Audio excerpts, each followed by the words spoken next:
Madam loan issues అంటే bank వాళ్ళ agents ఇంటికి వచ్చి వాళ్ళని లోన్ అడగడం అంటే వాళ్ళ మనీ కట్టమండి అడగడం వరకు ఓకే, కానీ కట్టని పక్షంలో వాళ్ళు పరువు తీయడానికి ఇంటి పక్కన వాళ్ళకి వాళ్ళ రిలేటివ్స్కి ఫోన్ చేసి టార్చర్ చేస్తున్నారట. ఇది ఎంతవరకు కరెక్ట్? మనకి ఒక క్లయింట్ వచ్చారండి ఇవాళ. అతను చెప్తున్నాడు అతను ఒక 30 లక్షలు లోన్ తీసుకున్నాడంట ఒక యాప్ దగ్గర నుంచి. తీసుకున్న తర్వాత కట్టలేని పరిస్థితిలోకి వెళ్ళిపోయాడు. పూర్తిగా బిజినెస్ అనేది లాస్ అయింది.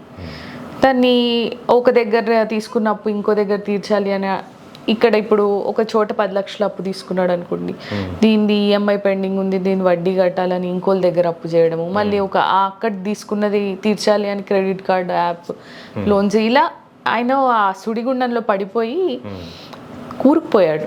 బయటికి రాలేనంత సమస్యల్లోకి వెళ్ళిపోయాడు.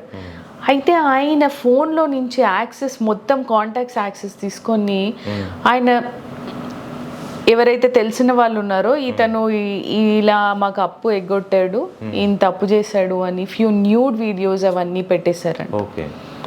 ఓకే, అలా చేయడం వల్ల వాళ్ళ తల్లిదండ్రులు ఊర్లో తలెత్తుకోలేని పరిస్థితిలో వాళ్ళ ఫాదర్ ఉరేసుకొని చనిపోయారు, సూసైడ్ చేసుకొని చనిపోయారు.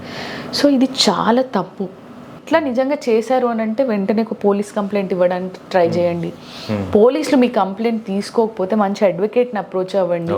లోన్ సమస్యలోంచి వీళ్ళు ఏదైతే రికవరీ ఏజెంట్స్ క్రిమినల్ యాక్ట్స్ చేస్తున్నారో వాటిపైన కూడా మీ అడ్వకేట్ సజెషన్ ఇస్తాడు. ఎలా రియాక్ట్ అవ్వాలి, ఎలా ప్రొసీడ్ అవ్వాలి, వీళ్ళ పని ఎలా పట్టాలి అని.